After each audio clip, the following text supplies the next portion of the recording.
Ma sœur se tenait dans mon salon et a dit, cet appartement est maintenant un lieu de famille. Nous allons emménager. Tu peux trouver un autre endroit.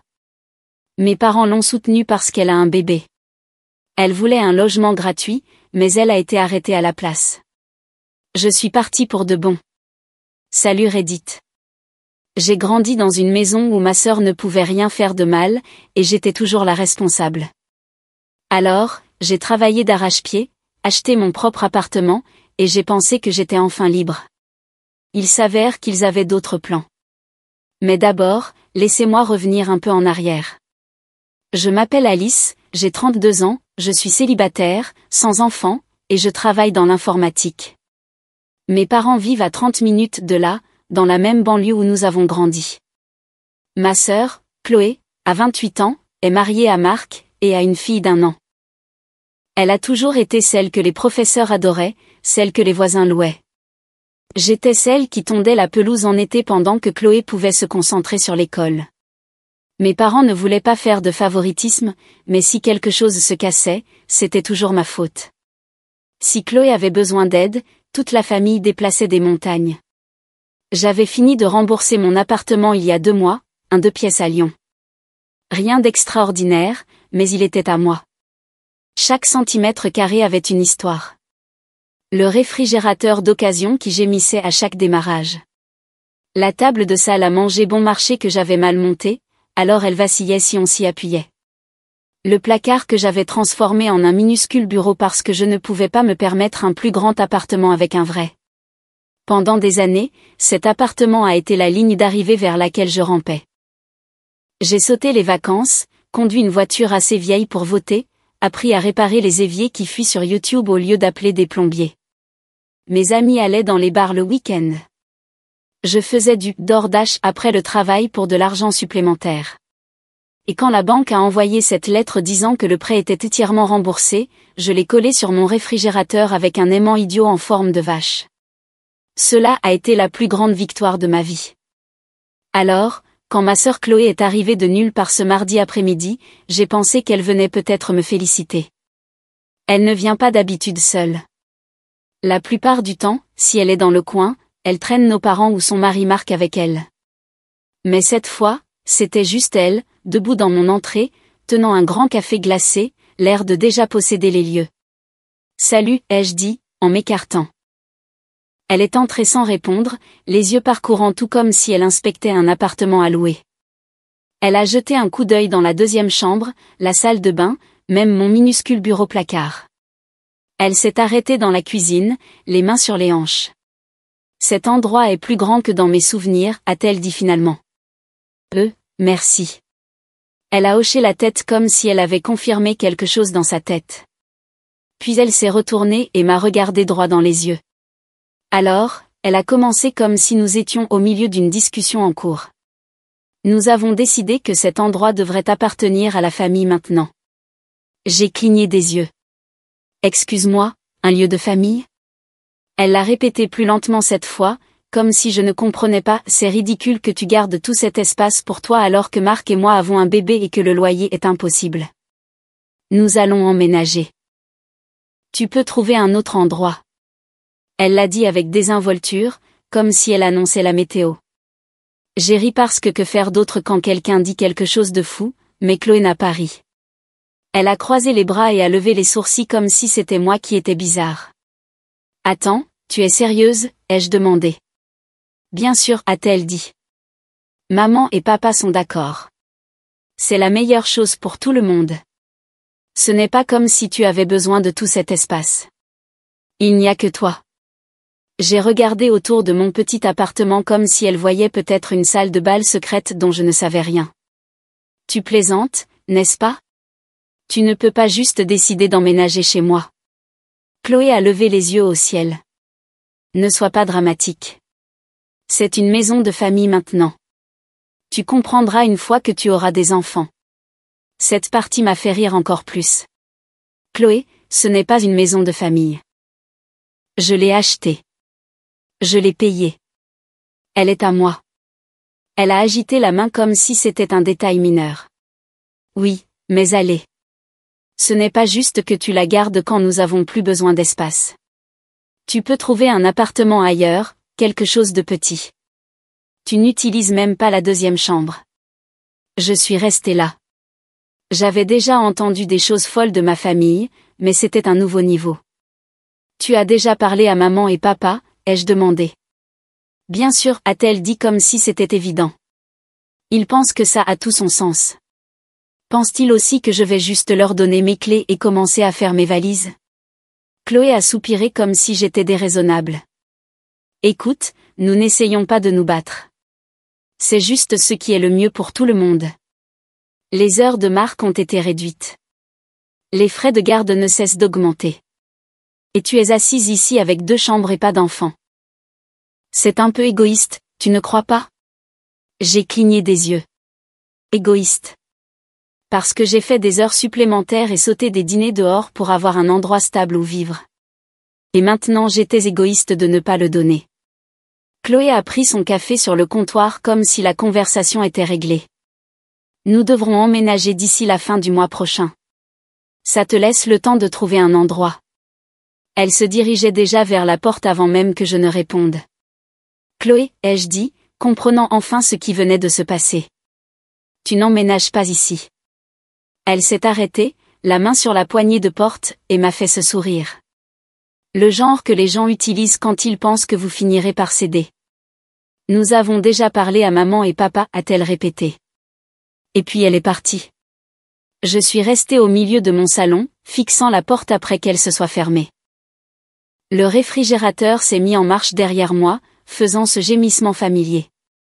J'ai regardé la lettre du prêt qui pendait toujours là avec l'aimant en forme de vache. Pendant une seconde, je me suis demandé si j'avais tout imaginé. Mais non, Chloé était sérieuse.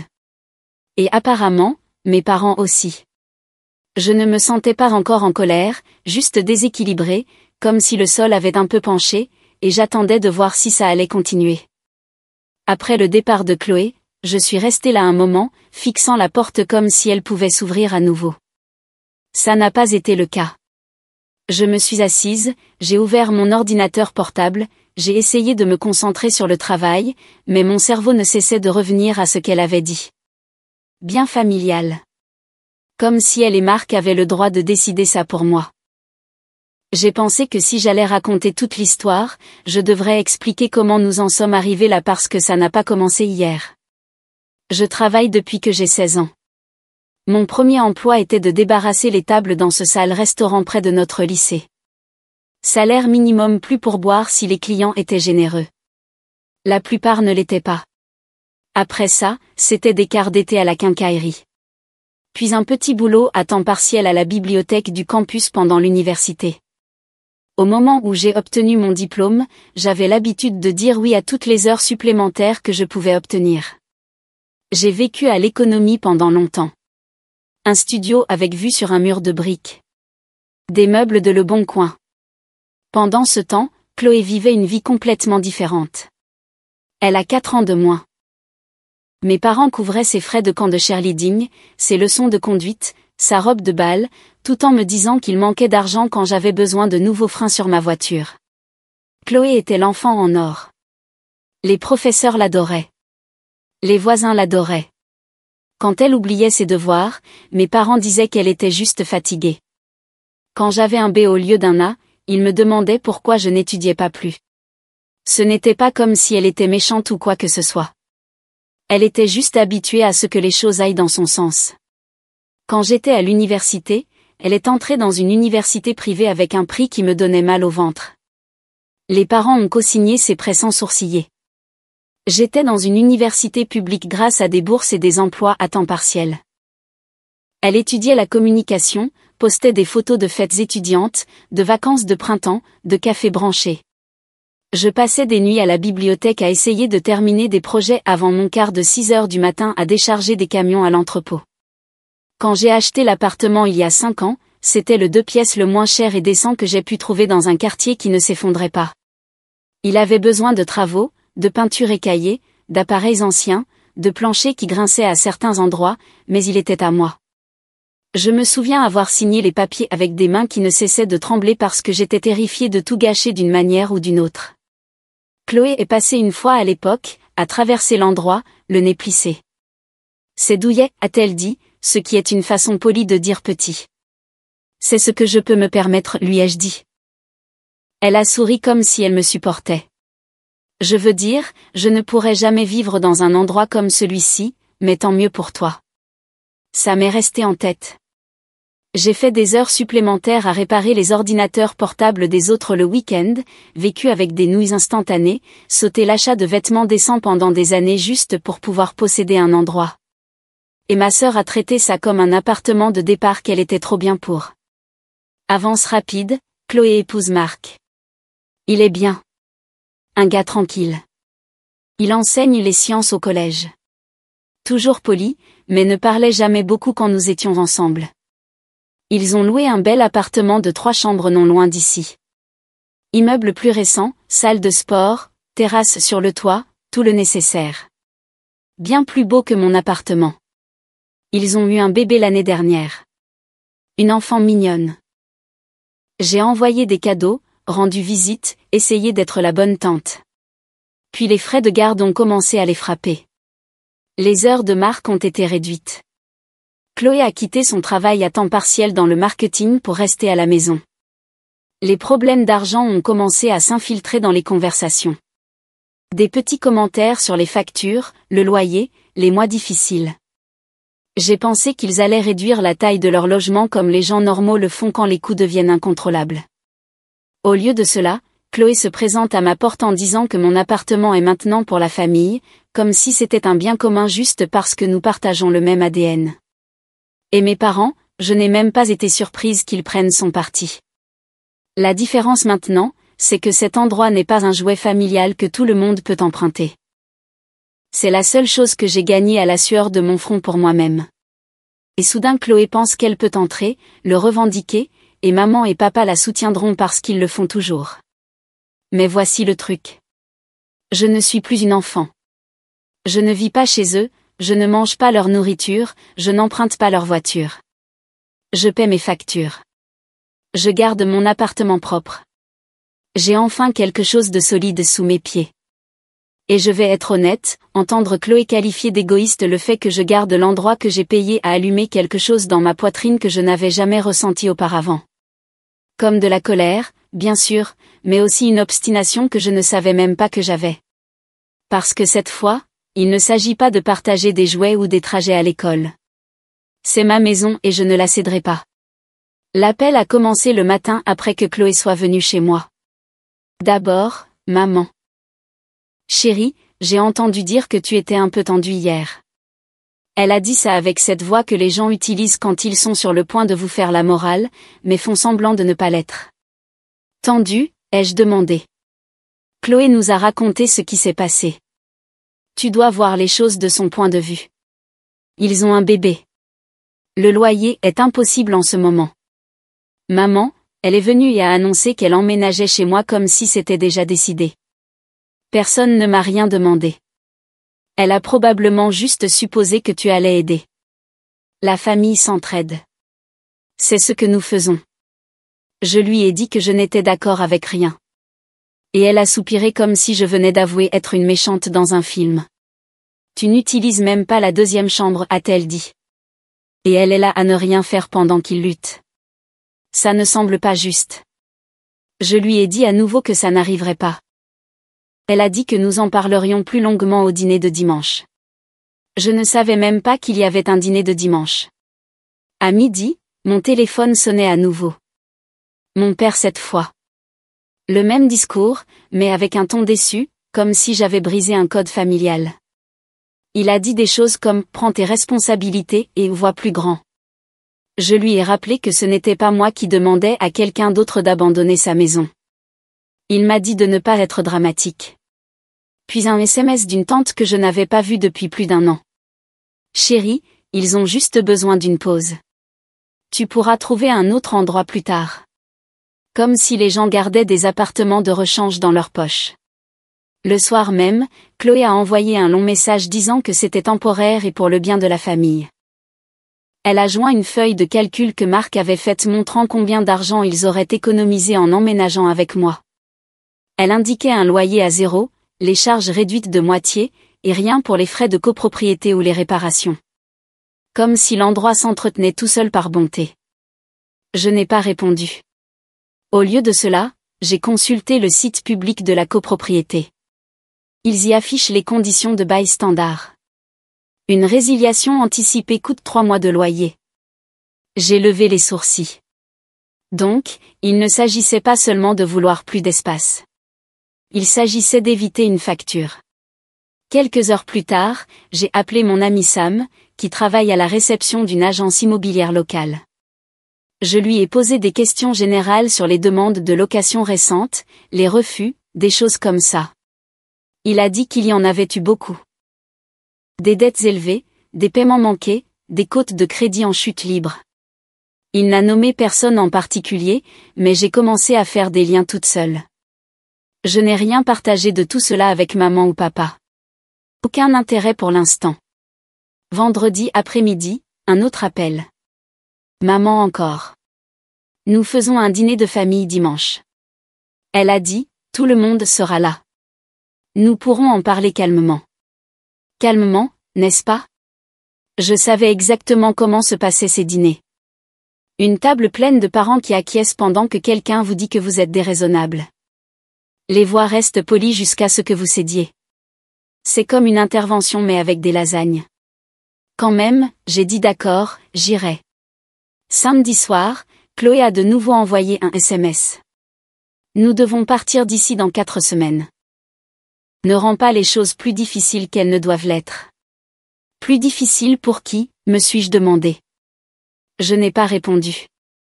Le dimanche est arrivé. J'ai conduit chez mes parents après le déjeuner. Leur maison est la même que celle où nous avons grandi. Le même papier peint qui s'écaille dans le couloir. Le même canapé qui s'enfonce au milieu parce que papa refuse de le remplacer. Quand je suis entrée, l'odeur du pain à l'ail m'a frappée en premier. La table était déjà mise. Chloé et Marc étaient assis ensemble d'un côté comme un jury attendant de m'interroger.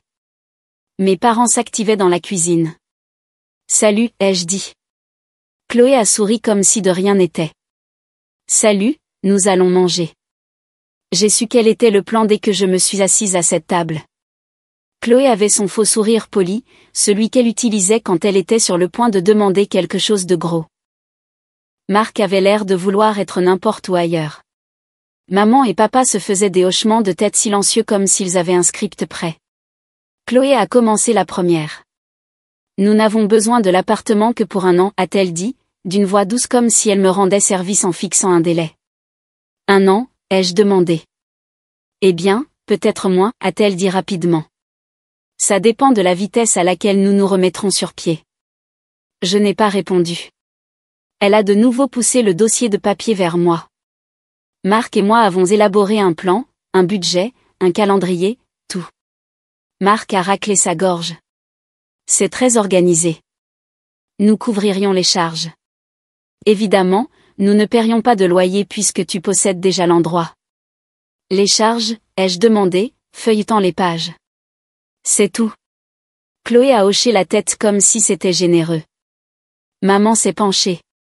Chérie, c'est temporaire. Pense au bébé. Elle a besoin de sa propre chambre. J'ai regardé Chloé. Tu loues un 3 pièces maintenant.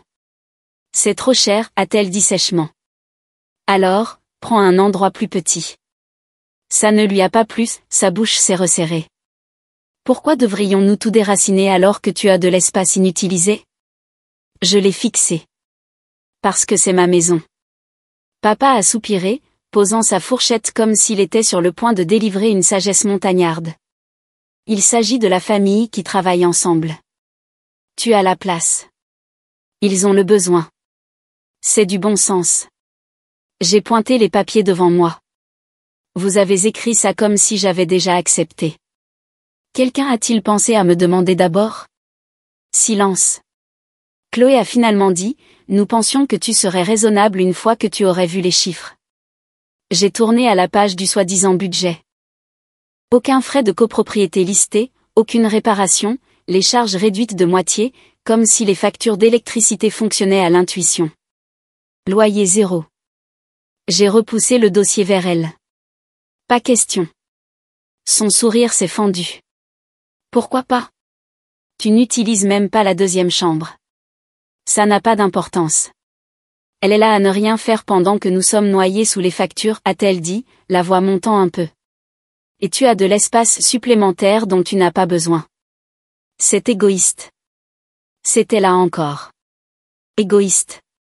Comme si les années que j'avais passées à travailler en double équipe, à manger des nouilles instantanées, à refuser des vacances pour pouvoir payer cet endroit ne comptaient pas. Je me suis penchée en arrière sur ma chaise. J'ai regardé votre bail, ai-je dit. Chloé s'est figée. Quoi? C'est public, ai-je dit. 3 mois de loyer si vous le rompez prématurément, n'est-ce pas? C'est de ça qu'il s'agit vraiment. Marc s'est déplacé inconfortablement. Le visage de Chloé est devenu rouge. Ce n'est pas tes affaires, a-t-elle claqué. Tu en fais mes affaires, ai-je dit, gardant ma voix égale. Tu veux emménager chez moi pour éviter de payer des pénalités sur le tien? Sois honnête à ce sujet. Maman a froncé les sourcils. C'est vrai? Chloé m'a regardé comme si je l'avais trahi. Nous avons juste besoin d'un nouveau départ. Pourquoi rends-tu les choses si difficiles? Parce que tu es venu et as annoncé que tu emménageais comme si je n'avais pas mon mot à dire, ai-je dit, comme si mes années de travail n'avaient pas d'importance parce que tu veux une solution facile. Marc a finalement parlé. Écoute, nous essayons juste de trouver une solution qui convienne à tout le monde. Pour tout le monde ou pour vous deux, ai-je demandé. Il n'a pas répondu. Chloé a regardé maman désespérée. Dis-lui que ça a du sens. Tu sais que ça en a. Maman a hésité puis a dit, chérie, ils ont le bébé à considérer. Je l'ai interrompu. Alors peut-être qu'ils auraient dû mieux planifier au lieu de venir ici avec de faux budgets et de s'attendre à ce que je leur remette mes clés. Chloé a claqué sa main sur la table. Nous sommes une famille. La famille s'entraide. La famille se respecte aussi, ai-je dit. Tu n'as pas le droit de décider que ma maison n'est plus la mienne parce que tu as fait de mauvais choix financiers. Papa a finalement pris la parole. Très bien, calmons-nous. Non, ai-je dit en me levant. Vous étiez tous assis ici, prêts à me culpabiliser comme si j'étais la méchante de ne pas abandonner la seule chose pour laquelle j'ai travaillé.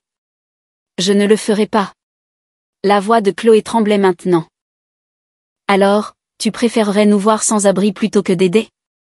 Tu loues un appartement de 3 chambres, ai-je dit, vendez les meubles, rompez le bail, déménagez dans un endroit moins cher. Les gens le font tout le temps, mais vous n'emménagerez pas ici. Maman a eu l'air stupéfaite. Tu ne penses pas ce que tu dis. Si, ai-je dit. Ce n'est plus un débat. Le visage de Chloé est devenu rouge. Marc a fixé la table comme si le grain du bois était fascinant. J'ai attrapé ma veste. Merci pour le dîner, ai-je dit, me dirigeant vers la porte. Bonne chance avec le bail. Personne ne m'a arrêté. En partant, j'ai entendu Chloé marmonner quelque chose à maman à propos de mon insensibilité. Je n'ai même pas regardé en arrière.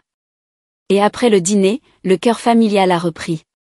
Chloé avec « nous pouvons encore arranger ça ». Maman avec « la famille passe avant tout ». Le plus grand tableau de papa.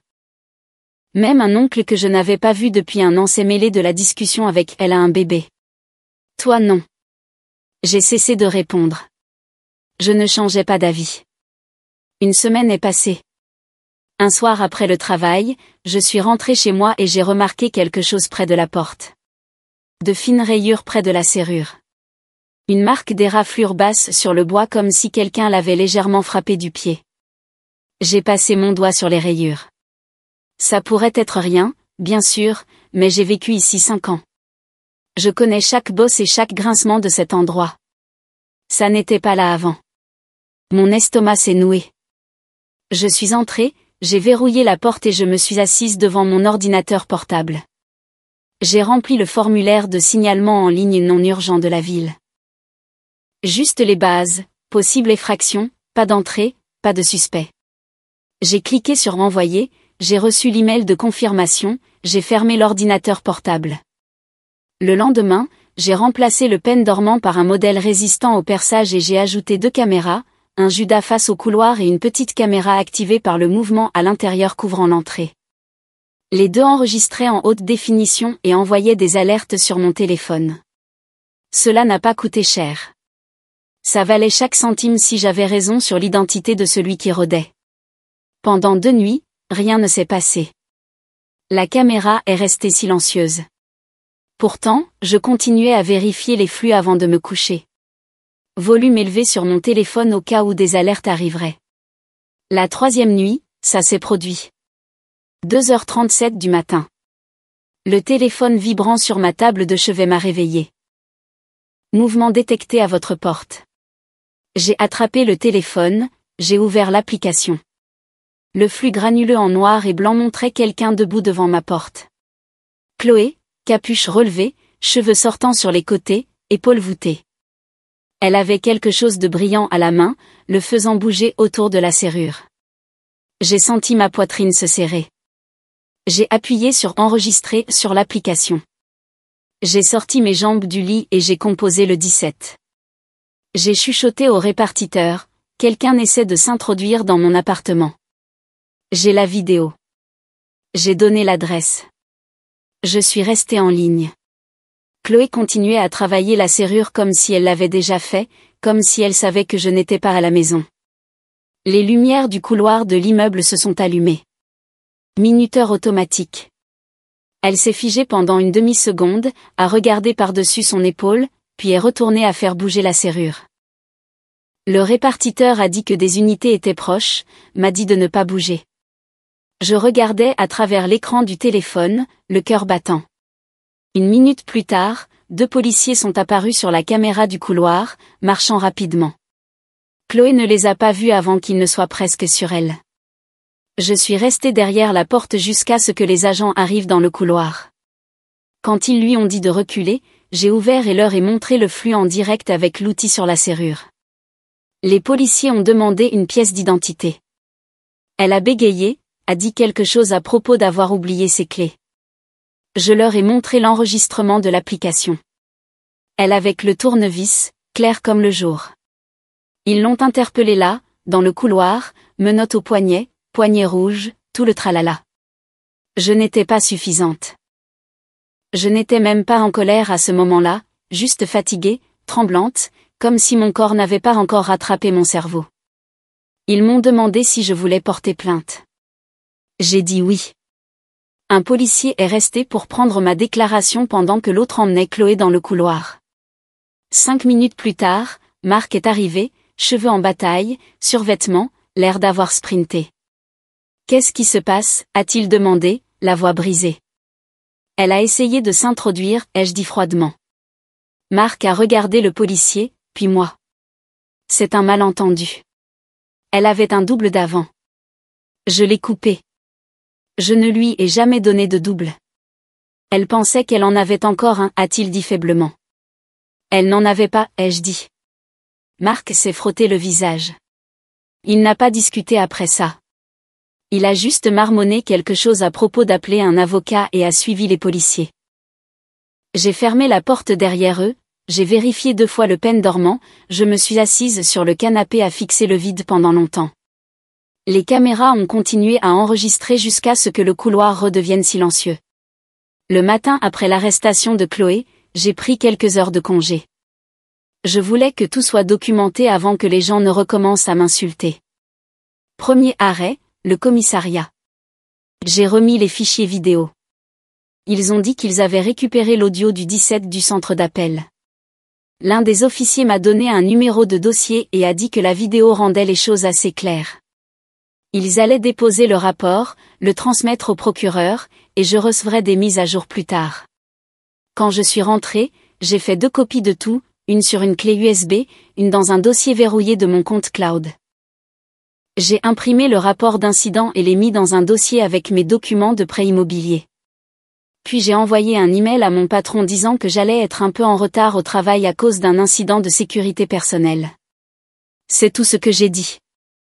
Il m'a répondu, gérez ce que vous avez à gérer. Merci de me l'avoir fait savoir. J'en suis restée là. À midi, mon téléphone n'arrêtait pas de sonner. Maman d'abord.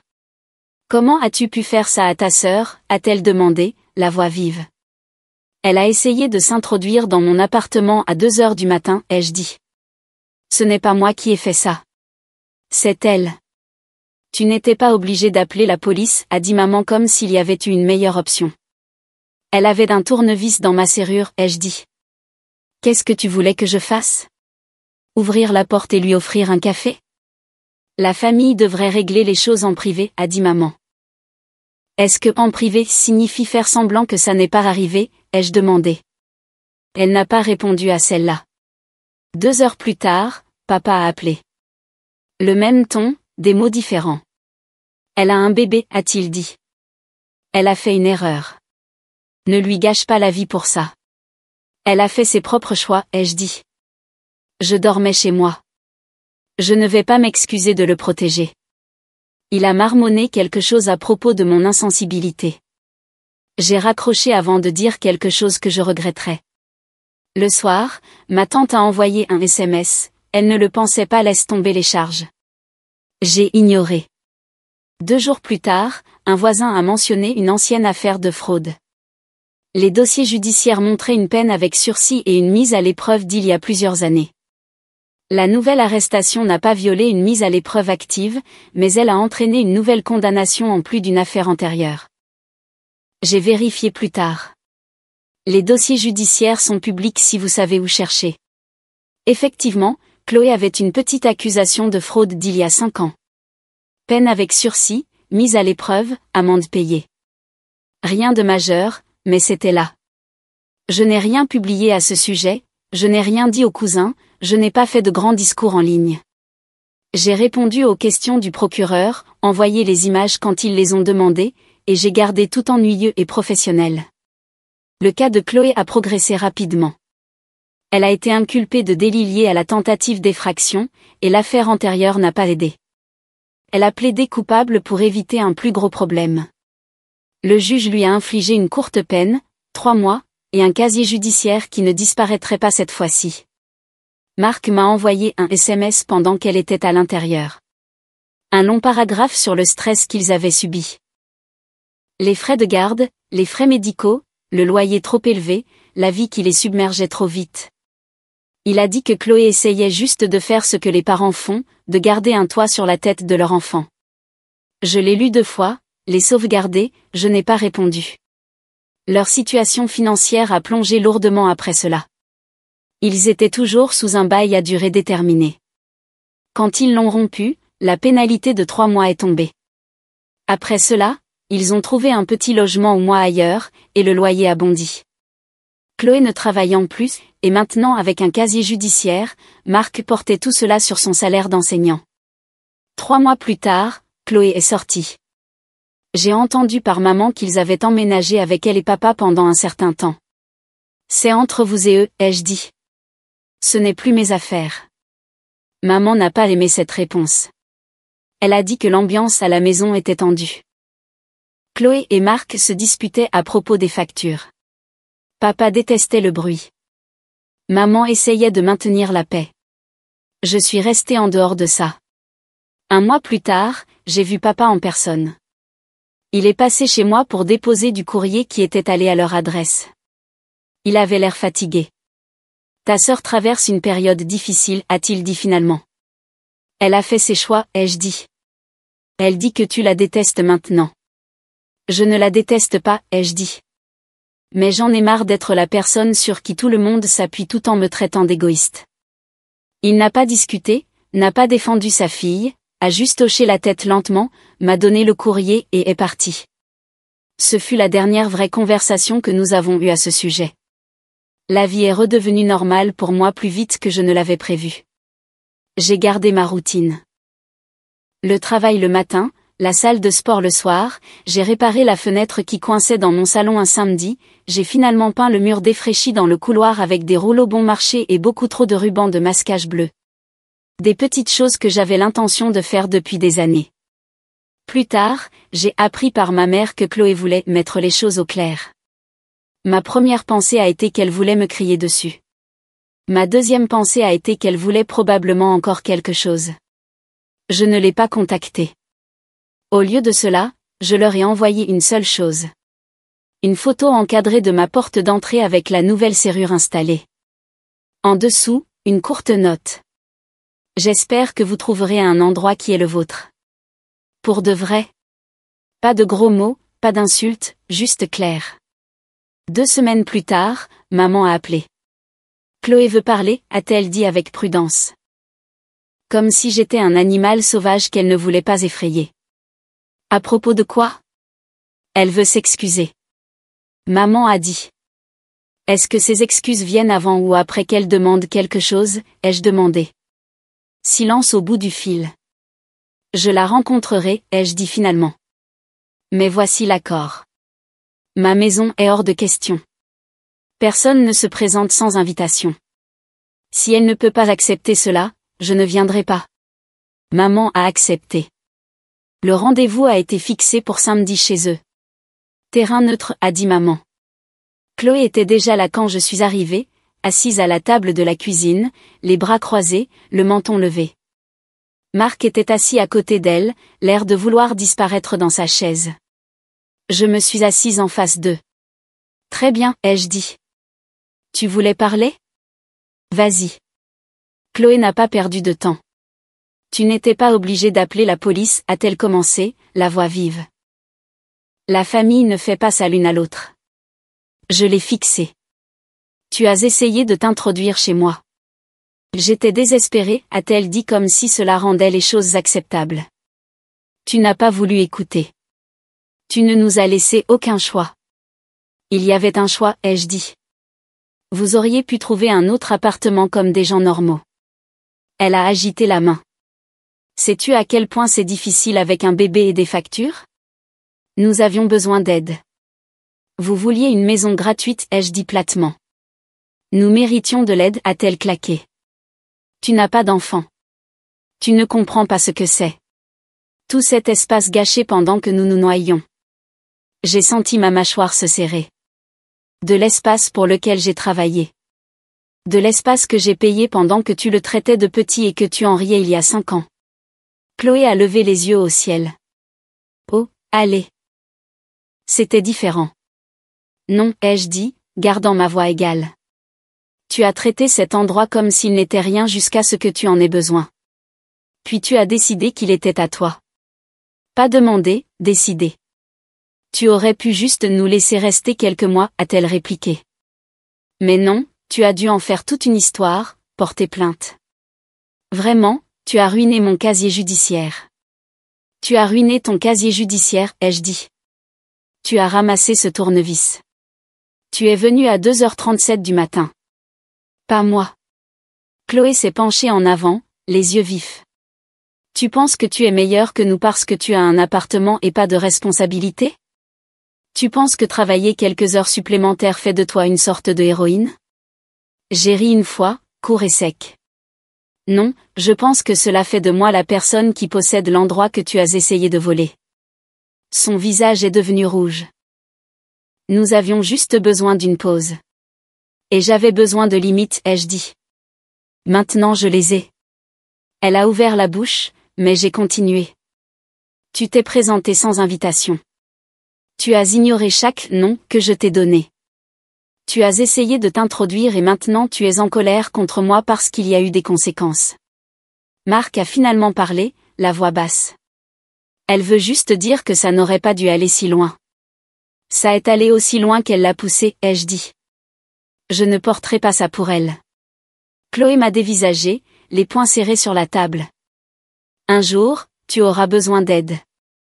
Ne t'attends pas à ce que nous soyons là. Je me suis levée. Bien. Comme ça, tout est clair. Elle a cligné des yeux comme si elle ne s'attendait pas à cette réponse. J'espère que vous trouverez des solutions, ai-je dit. Mais ma maison, hors limite pour toujours. Pas de débat, pas de surprise. Nous en avons fini ici. Je suis partie avant qu'elle ne puisse répliquer. Des semaines ont passé après cela. Maman a essayé encore 2 fois de réunir tout le monde pour un dîner de famille. Je lui ai dit la même chose à chaque fois. Si ma maison est évoquée, même une seule fois, je pars. Elle a dit qu'elle comprenait. J'ai gardé ma routine.